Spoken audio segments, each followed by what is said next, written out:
Hola a todos y todas, bienvenidos al curso de Teorías del Dinero y Sistema Bancario Argentino.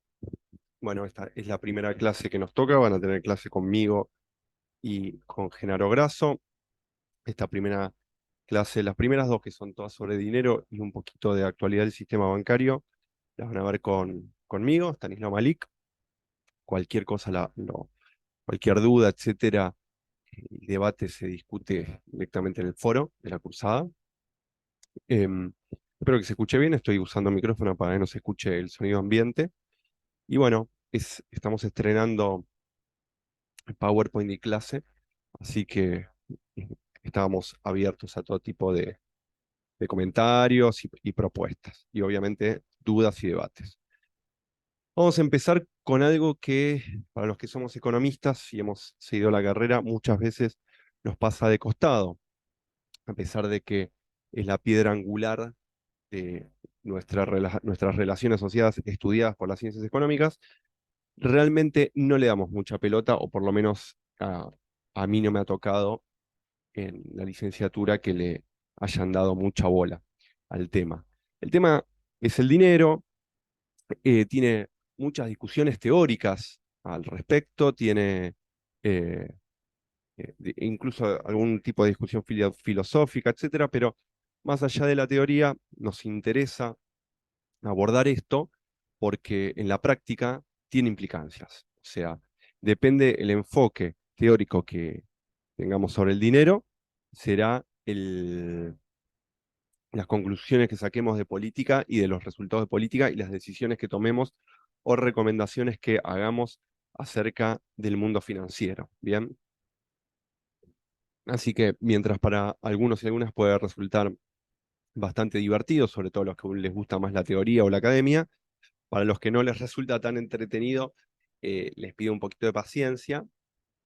Eh, es una clase y media, ¿bien? Pero creo que les va a ser útil a absolutamente todos.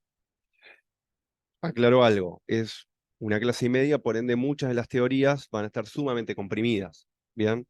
Al que le guste el tema, pregunta y paso bibliografía sobre cualquiera de las escuelas que se discuten acá, para poder profundizar. Pero simplemente esto es una introducción para que veamos los matices y diferencias que hay al respecto. Em, es- el primer modulito que vamos a usar sobre el dinero, que va a ser este, voy a explicar brevemente de qué vamos a hablar y vamos a tocar lo que es el dinero en la ortodoxia.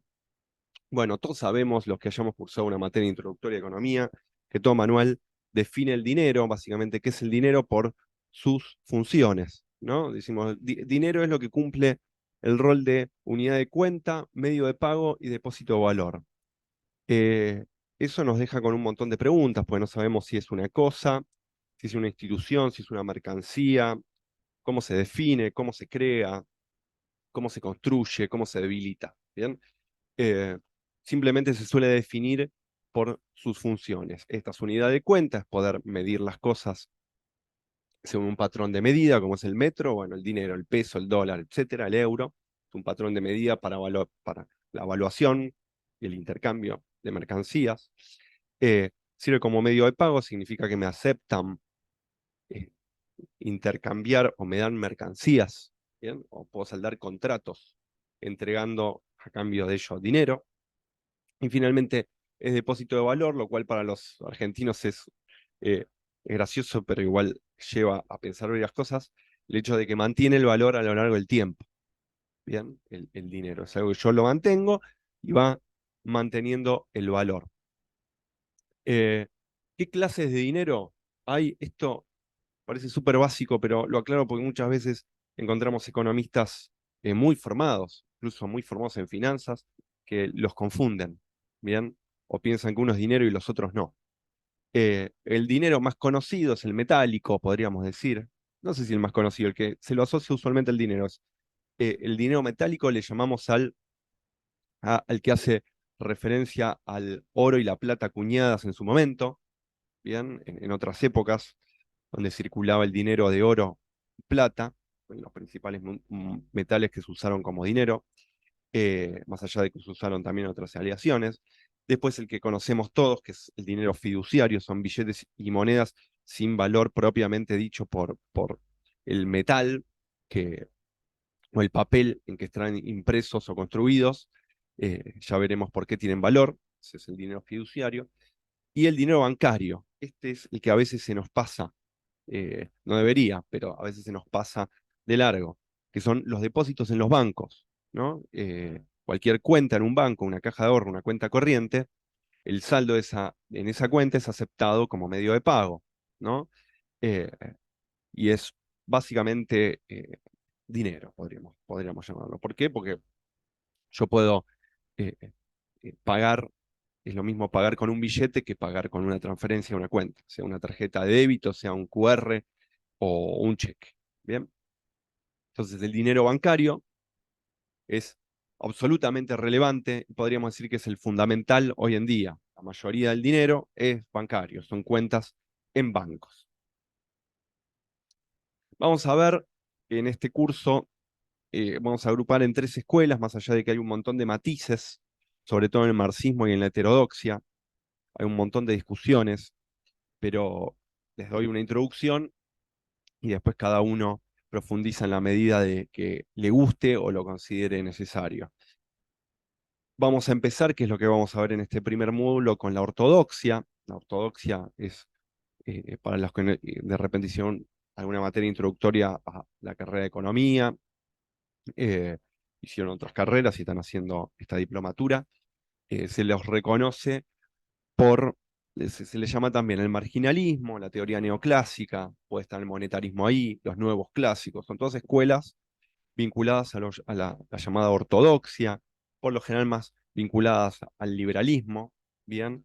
Y son las que tienen más impronta, sobre todo en los manuales introductorios de economía y en la microeconomía, ¿bien?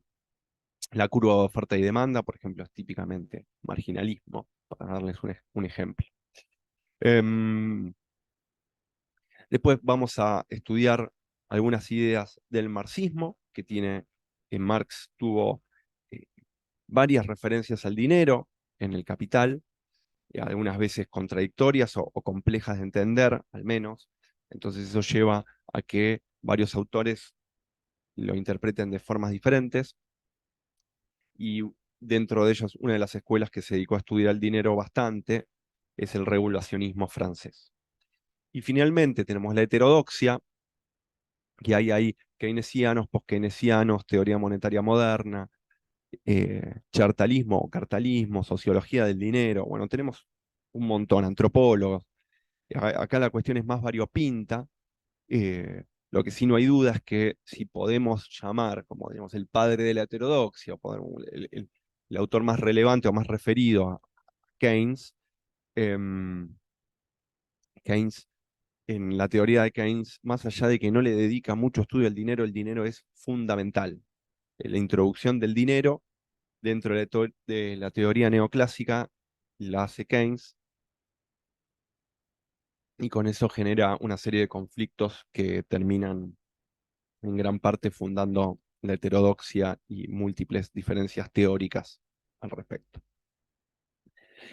Hay algo muy interesante entre ortodoxia y heterodoxia, que son los que más debaten, porque tienen algunos puntos, una matriz común inicial por lo menos, ¿no? Que es eh, el marginalismo con respecto a Keynes.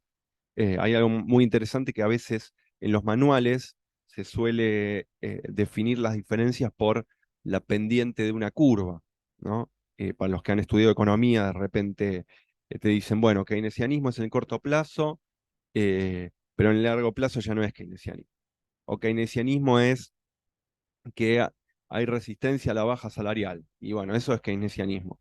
Y cuando empecemos a estudiar el dinero, vamos a ver que las diferencias son muchísimo más profundas al punto que la ortodoxia tiene una visión muy diferente del dinero de lo que es la teoría keynesiana.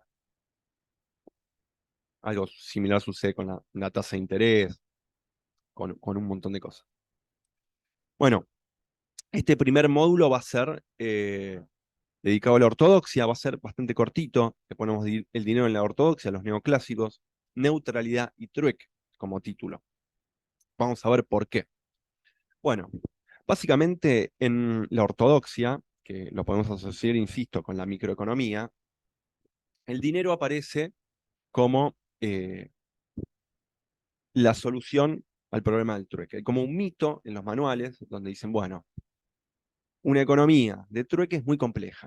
Intercambiar bienes y servicios sin dinero es demasiado difícil. Yo produzco gallinas y quiero comprar queso. Bueno, ¿cuántas gallinas son un queso? Y la verdad que no sé.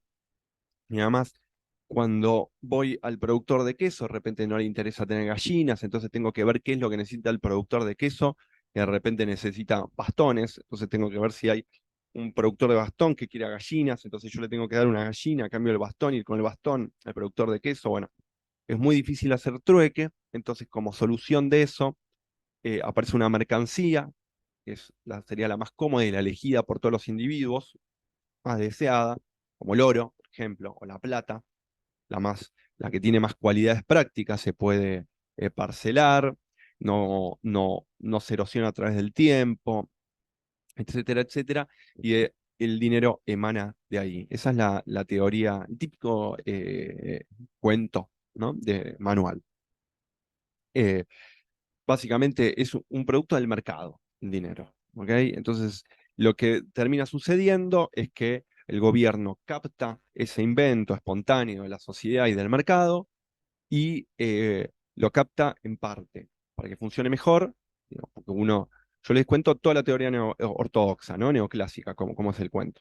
Em, Como uno no sabe si el oro es bueno, si la plata es buena, si se la mezclaron, cómo está medido, etcétera, etcétera, el gobierno certifica cuánto pesa, certifica su calidad con un sello, lo acuña, ¿no? Entonces, básicamente, lo que empieza a hacer para mejorar el sistema, el gobierno finalmente termina captándolo como, como propio, lo distorsiona, empieza a, por ejemplo, emitir de más o empieza a ponerle menos valor metálico a cada moneda y eso genera distorsiones y crisis, ¿no? Eh, entonces el Estado tiene un doble rol de validador del sistema, pero donde también lo puede distorsionar y puede generar problemas. Por otro lado, el Estado funciona en este cuento como un privado, ¿no? Entonces cobra impuestos para obtener recursos y poder gastarlos. Bien, entonces el Estado viene a ser como un privado más, ¿no? Eh, Finalmente, lo que es absolutamente determinante en la teoría ortodoxa es que cuando ustedes, los que han sido economistas y han estudiado políticas monetarias expansivas, les recuerdo que para la ortodoxia el dinero es neutral o funciona como un velo. Vamos a dividirlo. Funciona como un velo, ¿por qué se le llama como un velo? Porque todas las relaciones de intercambio serían puras, de bienes por bienes, ¿no? Donde uno tiene una utilidad que le asigna a cada bien y lo que determina cuánto vale cada producto es esa utilidad y la determinada escasez, y el pleno uso de todos esos bienes y de todos los recursos es algo que se da naturalmente por el intercambio y el dinero simplemente lo facilita. Entonces es un velo que oculta las verdaderas relaciones de intercambio y de producción y de precios. ¿Y por qué decimos que es neutral? Bueno, decimos que es neutral, perdón que me fui a otra diapositiva, decimos que es neutral porque si tratamos de modificar esa realidad absoluta que se da por el intercambio de los bienes que están tapados por el velo del dinero a través del dinero, por ejemplo, inyectar más dinero del necesario, no vamos a lograr nada. No vamos a lograr mejorar el nivel de actividad, no vamos a lograr mejorar el nivel de utilización de recursos. Bueno, ¿cuál es el rol de los bancos principal en todo este sistema? Básicamente, reciben el ahorro monetario de la gente, ¿no? Dinero, el Estado emite las moneditas, la gente la junta, los mete en un banco, y con eso, esos ahorros, el banco se da vuelta y lo presta, ¿no? Entonces, habría un ahorro previo que permite luego la inversión. Y el rol de los bancos es funcionar entre nexo de esas dos cosas. Decíamos acerca del velo, vuelvo. Eso se ve en la famosa eh, teoría cuantitativa del dinero. Hay una ecuación muy famosa, que es la famosa M por B es igual a P por T. Hay otras versiones, pero significan básicamente lo mismo. M es la cantidad de dinero de una economía, B es la velocidad de circulación. Esto es básico de cualquier recurso de economía. O sea, el dinero que existe circula entre los diferentes agentes y eso tiene que ser igual a la cantidad de transacciones que hay en una economía, que es la T, por el nivel de precios que existe. Entonces, ¿qué sucede aquí? Esta, esta ecuación, que algunos dicen es la ecuación monetarista, que explica por qué hay inflación monetaria. Esta ecuación es una equivalencia, o sea, no es contable, no puede no cumplirse. O sea, todas las escuelas económicas están de acuerdo con esta ecuación. Las discusiones, que ya las vamos a ver otros, en otras clases y en otra materia, la de política monetaria, es qué es lo que causa qué en todas estas cuatro variables. Pero acá que es introductorio, simplemente decimos que sabemos que cuando suben las cantidades de dinero, lo que termina subiendo es que suben los precios, ¿no? Y cuando bajan la cantidad de dinero, bajan los precios. Eh, ya veremos más adelante por qué, pero ¿por qué lo ponemos acá? Porque esencialmente muestra esta cualidad de velo, ¿no? El dinero. Si yo subo la cantidad de dinero, las transacciones siguen siendo las mismas, el intercambio sigue siendo el mismo, y lo único que pasa es que suben los precios, ¿no? Entonces el dinero es neutral, no cumple ningún rol importante. Eh, es tan despreciable el dinero como institución para esta escuela económica que hasta es bastante interesante cómo plantean su inyección en el sistema los principales autores de, por ejemplo, el monetarismo, ¿no? Que es una de las escuelas reconocidas de la ortodoxia al respecto. Autores como Milton Friedman dicen, por ejemplo, supongamos que el dinero se lanza de un helicóptero, ¿no? Entonces cae en la economía, cae. O otro como Patinkin, otro referente, dice, el dinero cae como maná del cielo. Aparece. No se sabe por qué, no se sabe dónde. Apenas se puede hacer una referencia de cómo se genera, cuáles son los canales de emisión, cuál es el criterio de asignación. Pero el dinero es una suerte de cosa mágica que no le importa a nadie, no amerita la más mínima discusión. eh, y bueno, si alguien quiere estudiar la historia del dinero es porque es una cosa media falopa que ya no importa, ya es como es y pasa a ser una cosa muy liviana dentro de la teoría. Lo interesante, hay una cuestión marketinera hermosa, que es, esta escuela se llamó monetarista. Eh, es una escuela donde el dinero no importa y donde el dinero no genera nada, más allá de aumento de precios, ¿no? Y se llamó monetarista, lo cual es fantástico, digamos, ¿sí? Una escuela que no estudió el dinero, se llama monetarista. Em, finalmente, ¿cómo se determina el valor del dinero? Bueno, tiene una herencia metalista esto, acerca de las teorías metálicas del dinero, donde se estudia cómo la demanda de dinero está dada por la utilidad que genera y la escasez que hay dando vueltas, ¿no? Eh, y tiene como varios vectores la teoría neoclásica, ¿no? Donde va y vuelve, donde no hay tampoco eh, como en casi todas las escuelas económicas, no hay un acuerdo generalizado, ¿no? Eh, En el, en, básicamente la economía neoclásica trabaja con dos modelos de equilibrio. Uno es el equilibrio general balrasiano, que es el famoso de la utilidad y la escasez de los bienes, ¿no? En ese el dinero no aparece más que como un número índice para poder medir las cosas entre sí, pero nadie quiere tener dinero per se, ¿bien? No hay un stock de dinero. Entonces, prácticamente no existe el dinero. En el equilibrio general balrasiano no solo no existe, sino que nunca lo pudieron poner.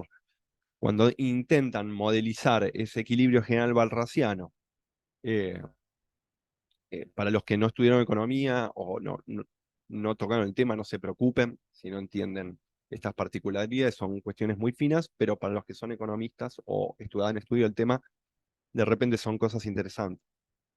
En este equilibrio general raciano, que es un sistema donde todos los mercados se vacían, donde todos asignan las mercancías y las mercancías tienen precios determinados por la utilidad que cada uno le asigna y por la escasez que tienen, el dinero no se puede incorporar porque el modelo no cierra, no tiende al equilibrio. Entonces, es un dato lindo.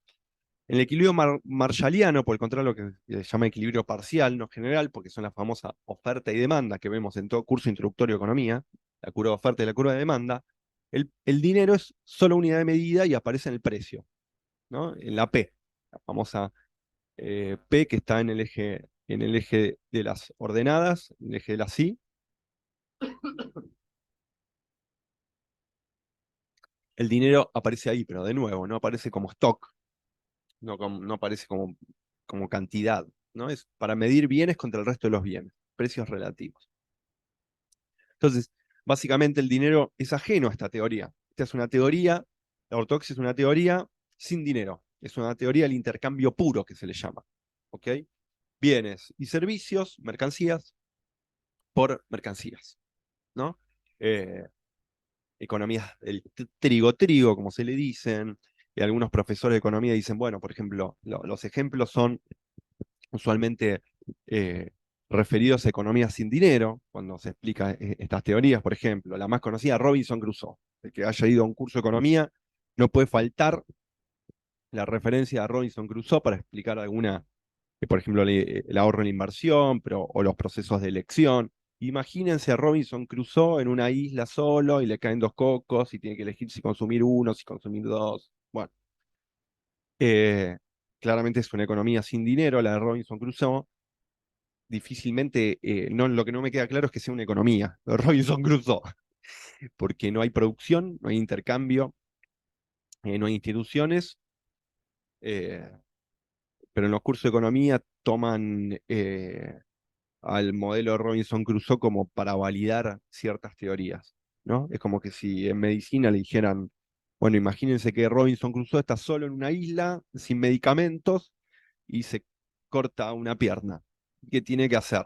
Y la verdad que creo que en una universidad de medicina a nadie le interesaría, porque eh, no sé, la respuesta sería antibióticos, por ejemplo, o desinfectante.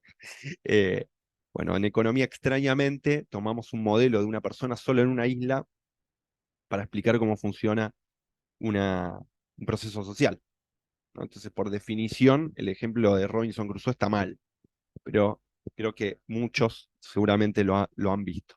Entonces, el dinero es ajeno a la teoría, o pasa muy tangencialmente de la teoría neoclásica.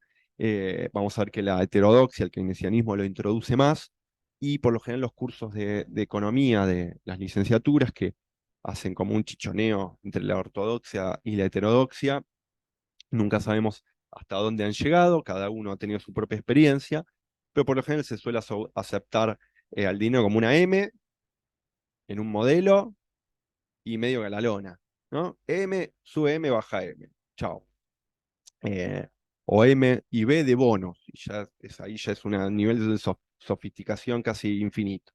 Hay una simplificación muy fuerte al respecto y bueno, la idea es enriquecer un poco esta visión. Así que termina la visión ortodoxa, ya les dejo este video, descansen un rato, tómense un mate y después vamos a hacer una revasión de el marxismo. Muy bien, así que vamos a ver cómo detener. Pum, pum. Bueno, nos vemos en la próxima.